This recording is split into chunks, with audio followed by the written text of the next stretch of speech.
ಅಂದ್ರೆ ಬಹುಶಃ ಭಾರತ ದೇಶದಾಗ ಇನ್ನೊಬ್ಬ ಪಪ್ಪು ಇದ್ದಂಗೆ ಆತು ನಂಗಾರೆ. ಬಹುಶಃ ರಾಹುಲ್ ಗಾಂಧಿ ಕರ್ನಾಟಕ ಒಬ್ಬ ರಾಹುಲ್ ಗಾಂಧಿ ಇದ್ದಂಗೆ ಆತು. ಅದು ಹುತ್ತಗತಿ ಏನು ಹೇಳ್ಕೊತ ಹೋಗ್ತೈತಿ. ಮತ್ತು ಇವರು ಮೋಸದಿಂದ ಗೆದ್ದನತ್ತಂದ್ರೆ ಕುಣ್ಯಾಕ ಬರ್ಲಿಕ್ಕೆ ಹಂಗೆ ಡೊಂಕ ಐತಂದ್ರೆ ಯಾವ ಹೂ ಅಂತಾನೆ, ಕುಣ್ಯಾಕ ಬರ್ಲಿಕ್ಕೆ ಹಂಗೆ ಡೊಂಕ ಐತಾರೆ ಯಾವ ಹೂ ಅಂತಾನ. ಮತ್ತದ ಮುಂದೆ ಇಲೆಕ್ಷನ್ ಒಳಗೆ ಬರ್ತಾನೆ ನೋಡೋಣ ಒಂದು ಕೈ ಬಿಡುದ್ರು ಸಡ್ಲೆ ಹೊರಗೆ ಹಾಕೋತಕ ಬಿಡೋದು ಬೆಕ್ಕಾದವ್ರು. ಈಗ ಮಾನ್ಯ ನಮ್ಮ ಇಂಜಿನಿಯರ್ ಕರೆಸಿ ಬೆದ್ದಾತಾವ ಯಾವ ಮಂತ್ರಿ ಇದ್ದಾವೆ ಸರ್ಕಾರದ ಬಗ್ಗೆ ಮಾತಾಡ್ಕೋಬೇಕು. ಅಲ್ಲಿ ಏನು KDP ಮೀಟಿಂಗಾಗ ಕರೆದಲ್ಲಿ ಮೋಸ ಆಗೈತಿ ಬಗರಾಗೈತಿ ಅವನ ಮುಂದೆ ಏನು ಗಂಡಸಿದ್ರೆ ನನ್ನ ಮುಂದೆ ನನ್ನ ಮುಂದೆ ಮಾತಾಡತ್ತಳು ಎಲ್ಲಿ ಮೋಸ ಆಗೈತಿ ಏನಾಗೈತಿ ಹೇಳ್ತಾನೆ. ಅವು ಮೋಸ ಮಾಡಿದೆವು ನಾವು ಮೋಸ ಮಾಡಿದೆವು. ಕುಣ್ಯಾಕೆ ಬರ್ದಾಗ ಹಂಗೆ ಡೊಂಕ ಐತೆ ಅಂದ್ರೆ ಏನು ಮಾಡೋಕ್ಕಾಗಿಲ್ಲ. ಆದರೂ ಕಡಿಗೂ ತನ್ನ ನಿಜ ಬಣ್ಣ ತೋರಿಸ್ಯಾನು. ರಾಹುಲ್ ಗಾಂಧಿ ಕರ್ನಾಟಕ ರಾಜ್ಯದಾಗ ಒಬ್ಬ ರಾಹುಲ್ ಗಾಂಧಿ ಇದಾನಪ್ಪ, ರಾಹುಲ್ ಗಾಂಧಿ ಇದಾನ ತಿಳ್ಕೊತಾತು. ಅವು ಮತ್ತು ಮೋಸ ಆಗ್ತದೆ ಹೆಂಗೆ ಗಜಮ್ನತ್ ಮಾಡಿದ್ರು ಮೋಸ ಆಗ್ತಾರೆ. ಆತ್ಮೀಯ H16 ನ್ಯೂಸ್ ಅರ್ಥಾತ್ ಸಿದ್ದರಾಮಯ್ಯ ಸ್ವಾಗತ. ನಾನು ನಿಮ್ಮ MI ಅಥವಾ ಮಲ್ಲಪ್ಪ ಜೋತಾವ. ಕೇಳಿದ್ರಲ್ಲ ರಮೇಶ್ ಕತ್ತಿ ಅವರ ಘಡಸ ಮಾತನ್ನು, ಏಕವಚನದ ಮಾತನ್ನು, ಏರಿಕೆಯ ಮಾತನ್ನು, ಬಿರುಸಿನ ಮಾತನ್ನು ಅವ್ರು ಹೇಳೋದ್ರಲ್ಲೂ ಅರ್ಥ ಇದೆ. ಟೀಕೆ ಅತಿ ಅನಿಸಿರ್ಬೋದು, ಇಲ್ಲಂತಲ್ಲ. ಮತ್ತು ಅದರ ಜೊತೆಗೆ ನಮ್ಮ ಸತೀಶ್ ಅವರಾದರೂ ಸಹ ಆ ಇಂಜಿನಿಯರ್ ಜೊತೆಗೆ ಆ ಕೆಲಸಗಳು ಏನಾಗಿಲ್ಲ ಅದರ ಬದಲಾಗಿ ಮಾತಾಡಬೇಕು ವಿನಃ ಚುನಾವಣೆ ಬಗ್ಗೆ ಮಾತಾಡೋದೇನು ಅವಶ್ಯಕತೆ ಇತ್ತು ಅನ್ನುವಂಥದ್ದು ಈಗ ಮೂಲಭೂತ ಪ್ರಶ್ನೆ ಇಲ್ಲ. ಆದರೆ ಅದಕ್ಕೆ ಇಷ್ಟು ತೀಕ್ಷ್ಣವಾಗಿ ರಮೇಶ್ ಕತ್ತಿಯವರು ಏಕವಚನದಲ್ಲಿ ಒಬ್ಬ ಸಂವಿಧಾನಾತ್ಮಕವಾಗಿ ಆಯ್ಕೆಯಾಗಿ ಒಬ್ಬ ಮಿನಿಸ್ಟರ್ ಆದಂಥವರು ಸತೀಶ್ ಜಾರಕಿಹೊಳಿ ಅವರು ಅವ್ರ ವಿರುದ್ಧ ಏಕವಚನ ಟೀಕೆ ಮಾಡಿ, ಹೌದು ಗಂಡಸಾಗಿದ್ರೆ ಬನ್ನಿರಿ, ರಾಹುಲ್ ಗಾಂಧಿ ಪಪ್ಪು ಇದ್ದಂಗೆ ನೀವು ಪಪ್ಪು, ಟೀಕೆ ಇರಲಿ, ಆದರೆ ಟೀಕೆಗೆ ಒಂದು ಲಿಮಿಟ್ ಬೇಕಾ ಬೇಡವಾ ಅನ್ನುವಂಥದ್ದು ಅದೇನೂ ಇರಲಿ.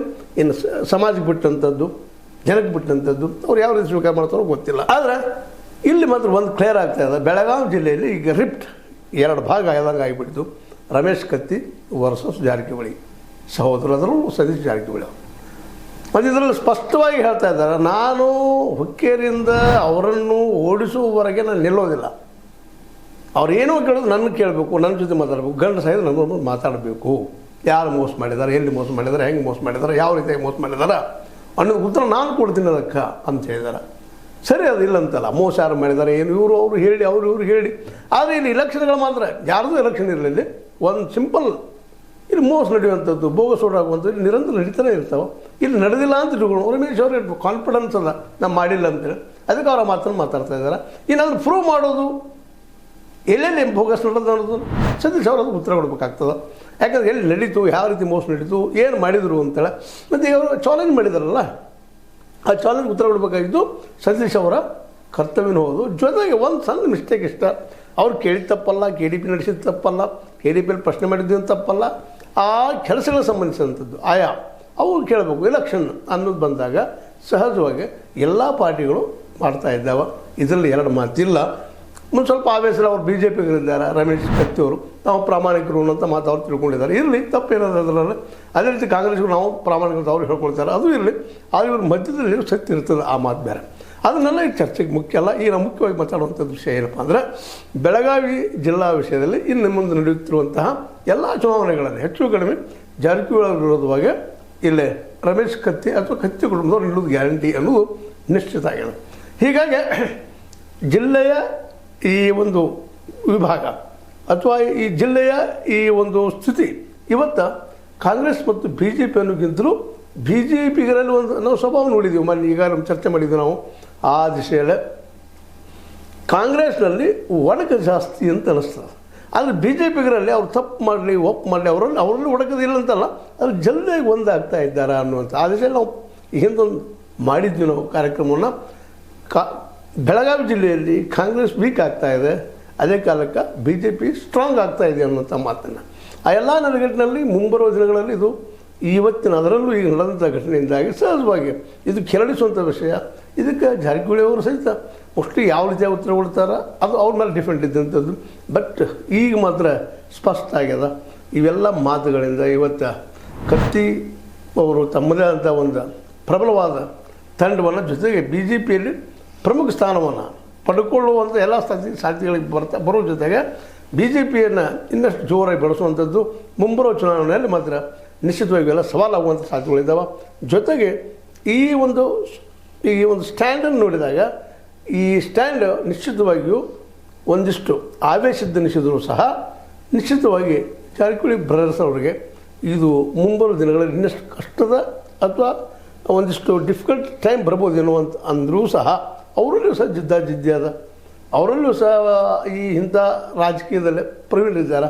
ಜೊತೆಗೆ ಇನ್ನು ಬೋಗಸ್ ಓಟಿಂದು ಮಾಡಿದ್ದು ಹೌದು, ರಾಹುಲ್ ಗಾಂಧಿಯವರು ಆರೋಪ ಮಾಡಿದ್ದಾರೆ. ಅದರ ಕಾಲಕ್ಕೆ ಓಟ್ ಚೋರಿ ಬಗ್ಗೆ ಸಾಕಷ್ಟು ಮಾಡಿದ್ದಾರೆ. ಅಲ್ಲಿ ಸಾಕಷ್ಟು ಮತ ಕಟ್ಟಾಗಿದ್ದೇನು ಸುಳ್ಳಲ್ಲ. ಅದು ಅದೇ ಕಾಲಕ್ಕೆ ಅಲ್ಲಿ ಜನ ಹೋಗಿರ್ಬೋದು. ಒಂದೊಂದು ಮನೆಯಲ್ಲಿ ನೂರಾರು ಏನಪ್ಪ ಅಂತ ಮತದಾರ ಇದ್ದಿದ್ದೇನು ಸುಳ್ಳಲ್ಲ. ಅವೆಲ್ಲ ಡಾಕ್ಯುಮೆಂಟ್ ಎವಿಡೆನ್ಸ್ ಸಿಗ್ತಾ ಇದ್ದಾವೆ. ಆದರೂ ಸಹ ಗೆದ್ದಿದ್ದಾರೆ. ಗೆದ್ದ ಮೇಲೆ ಅದೆಲ್ಲ ಮಾಫ್.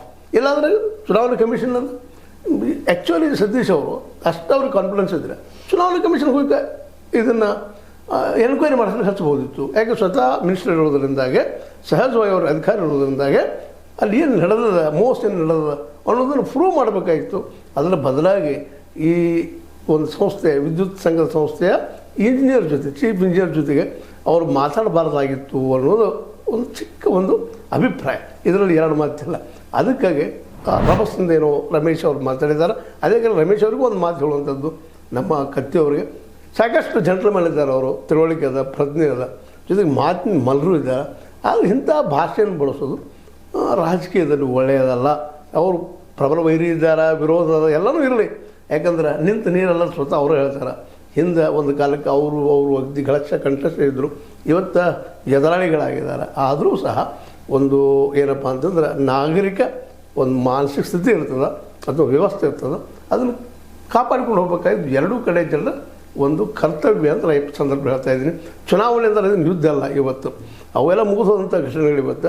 ಆದರೂ ಯುದ್ಧದ ರೀತಿ ನಡೀತಾ ಇರ್ತಾವೆ, ಮಾತು ಬೇರೆ.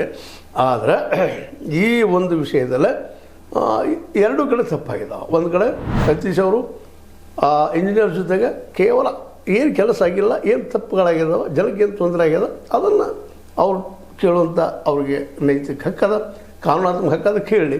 ಅದೇ ಕಾಲಕ್ಕೆ ಚುನಾವಣೆ ಬಗ್ಗೆ ಬಂದಾಗ ಒಂದು ಕತ್ತಿಯವರು ಏನಾದ್ರು ಕೇಳಬೇಕು, ಇಲ್ಲಪ್ಪ ಅಂದರೆ ಚುನಾವಣಾ ಆಯೋಗ ಅದ, ಚುನಾವಣೆ ನಡೆಸಿದಂಥ ಅಲ್ಲಿ ವ್ಯವಸ್ಥೆ ಅದ, ಆ ವ್ಯವಸ್ಥೆಗೆ ಪ್ರಶ್ನೆ ಮಾಡಬೇಕು. ಅಂದಾಗ ಮಾತ್ರ ಅಲ್ಲಿ ಉತ್ತರ ಸಿಗುವಂಥದ್ದು. ಅದು ಬಿಟ್ಟು ನಾವು ಸ್ವತಃವರೆಲ್ಲ ಅದೇ ಹೇಳ್ತಾರೆ ಜಗತ್ತಿನೆಲ್ಲ, ನಂದೆಲ್ಲ ಸರಿ ಇತ್ತು, ನಾನು ಬರ್ಬರ್ ಮಾಡೀನಿ, ಆದರೂ ಅವ್ರು ಸೋಲಿಸಿದ್ರು. ಪ್ರತಿಯೊಬ್ಬರಲ್ಲೂ ಇದ್ದೇ ಹೇಳ್ತಾ ಇರ್ತಾರೆ. ಇದು ಸಾಮಾನ್ಯವಾಗಿ ಎಲ್ಲ ಕಡೆ ನೋಡ್ತಾ ಇದ್ದೀವಿ. ಅದಾಗದೆ ಇರಬೇಕಾಗಿದ್ದು ಕರ್ತವ್ಯ ವ್ಯವಸ್ಥೆ. ಯಾಕಂದರೆ ಸ್ವತಃ ಸತೀಶ್ ಅವ್ರ ಮೇಲೆ ಅಥವಾ ಜಾರಕಿಹೊಳಿ ಮೇಲೆ ಸಾಕಷ್ಟು ಆರೋಪನ ಮಾಡ್ತಿರ್ತಾರೆ. ಸ್ವತಃ ಮಾಡಿಲ್ಲ ಅಂತಲ್ಲ, ಇಲ್ಲಾರಿ ಅವ್ರು ಮೋಸ ಮಾಡಿದರು, ಹಾಗೆ ಮಾಡಿದ್ರು, ಹೀಗೆ ಮಾಡಿದ್ರು, ಇವ್ರು ನಿಮ್ಮ ಎದುರಾಳಿಗಳು ಮಾತಾಡ್ತಾರೆ. ಅದಕ್ಕಾಗಿ ಇಲ್ಲಿ ಮೋಸ ಆಗಿದ್ದರೆ ಅದು ಮೋಸ ಎಲ್ಲಾಗಿದೆ ತೋರಿಸ್ಬೇಕು. ಒಂದು ಎಲ್ಲ ಎಲೆಕ್ಷನ್ ಕಮಿಷನಲ್ಲಿ ಪ್ರಶ್ನೆ ಮಾಡಬೇಕು. ಇದನ್ನು ಮಾಡಿದ್ರೆ ಈ ಪರಿಸ್ಥಿತಿ ಜವಾಬ್ದಾರಿಲ್ಲ. ನನಗೆ ಅನಿಸುತ್ತದು KDP ಮೀಟಿಂಗ್ ಆದಾಗ ಮೋಸ್ಟ್ಲಿ ಅವ್ರನ್ನ ಕರೆಸಿ ಒಂದು ಸ್ವಲ್ಪ ಏನೋ ಎನ್ಕ್ವೈರಿ ಮಾಡಿದ್ದು, ಇದು ಇಂದಿನ ನಾಳೆ ಏನಾಗಬಹುದು ಅಂತೇಳಿ ಈಗ ಸಿಡದ ಸ್ಫೋಟ ಆಗ್ಯದ. ಮೋಸ್ಟ್ಲಿ ಇದರಲ್ಲೇ ಸತೀಶ್ ಅವರು ಇಟ್ಟು ಹೆಜ್ಜೆಗೆ ಪ್ರಮುಖವಾಗಿ ನಮ್ಮ ರಮೇಶ್ ಕತ್ತಿಯವರು ಜೋರಾಗಿ ಮಾತಾಡಿದ್ದಾರೆ. ಆ ಮಾತು ಇನ್ನಷ್ಟು ಸೌಜನ್ಯತೆ ಆಗಿದ್ದರೆ ನಿಜವಾಗಿಯೂ ಒಳ್ಳೆ ಮಾತಾಗ್ತಿತ್ತು. ಬೇಡ ಇನ್ನೊಂದು ಮಾತು ಹೇಳ್ಬೋದಿತ್ತೇನೋ ಕತ್ತಿಯವರು, ಎಲ್ಲ ಎಲೆಕ್ಷನ್ ಕಮಿಷನ್ ಅದ, ಅವ್ರು ಹೋಗಿ ಕೇಳ್ಕೊಳ್ಳಿ ಅದ ಅಂತ ಹೇಳಬೇಕಾಗಿತ್ತು. ಯಾಕಂದರೆ ಇವತ್ತು ಮೋದಿಯವರು, ಇವರ ಲೀಡರ್ ಮೋದಿಯವರು ಇವತ್ತು ಎಲೆಕ್ಷನ್ ಕಮಿಷನರ್ ಮುಂದೆ ಮಾಡಿಬಿಟ್ಟಿದ್ದಾರೆ ಜ್ಞಾನೇಶ್ವರ್ ಅವ್ರನ್ನ. ಅವ್ರ ಹಿಂದೆ ಅವ್ರು ಇರ್ತಾರೆ ವಿನಃ ಮುಂದೆ ಬರಲಿಕ್ಕೆ ಹೋಗೋದಿಲ್ಲ ಅನ್ನೋದನ್ನು ಅವರು ರಾಜಕೀಯ ಮಾಡಿದ್ರು ಗೊತ್ತಿದ್ದಂಥವ್ರು ಇದ್ದಾರೆ. ಯಾಕಂದರೆ ಇದೇ ರಾಜಕೀಯದಿಂದ ಇವತ್ತು ಮೋದಿಯವರು ಈ ರಾಷ್ಟ್ರವನ್ನು ಆಳ್ತಾ ಇದ್ದಾರೆ ಅನ್ನೋದು ಸಹಿತ ಅದು ಅವ್ರಿಗೆ ಗೊತ್ತಿಲ್ಲದ ವಿಷಯ ಏನಲ್ಲ. ಬುದ್ಧಿವಂತರು ಇಬ್ಬರು ಇದ್ದಾರೆ. ಇಬ್ಬರು ಈ ರೀತಿ ಬೀದಿ ಕಾಳಗ ಮಾಡೋಕ್ಕಿಂತಲೂ ತಮ್ಮ ಆದಂಥ ಅನ್ಯಾಯಗಳನ್ನು ಇನ್ನೊಂದು ರೂಪದಲ್ಲಿ ಹೇಳಲಿಕ್ಕೆ ಸಾಧ್ಯ ಇತ್ತು, ಇರ್ತದೆ ಅನ್ನೋಂಥ ಮಾತು ಹೇಳ್ತಾ, ಒಟ್ಟಾರೆಯಾಗಿ ಬೆಳಗಾವಿ ಜಿಲ್ಲೆಯಲ್ಲಿ ಮಾತ್ರ ಎರಡು ತೀವ್ರ ಬನಗಳಾಗಿಬಿಟ್ಟಿದ್ದಾವೆ. ಒಂದು ಕಡೆ ಕತ್ತಿ ಬನ, ಇನ್ನೊಂದು ಕಡೆ ಜಾರಕಿಹೊಳಿ ಬನ. ಯಾರು ಡೆವಲಪ್ಮೆಂಟ್ ಆಗ್ಬೋದು ಮುಂದಿನ ದಿನದಲ್ಲಿ ಬೆಳಗಾವಿಗೆ ನೋಡೋಣ, ಅದನ್ನು ಮತ್ತೆ ಡೆವಲಪ್ಮೆಂಟ್ ಆಗ್ತದೆ ಅಂತ ಹೇಳ್ತಾ, ಇದು ಈಗಿನ ಸಂದರ್ಭದಲ್ಲಿ ಅನಿಸಿಕೆಗಳು. ನಿಮ್ಮ ಲೈಕ್ ಮಾಡಿ, ಶೇರ್ ಮಾಡಿ, ಕಾಮೆಂಟ್ ಮಾಡಿ, ಜೊತೆಗೆ ಸಬ್ಸ್ಕ್ರೈಬ್ ನೆನೆಸ್ಕೊಂಡು H60 ನ್ಯೂಸ್ ಅರ್ಥ ಸಿದ್ದರಾಮಯ್ಯ ಸತ್ಯ ಕೈಗಳೇ ವಂದನೆಗಳು.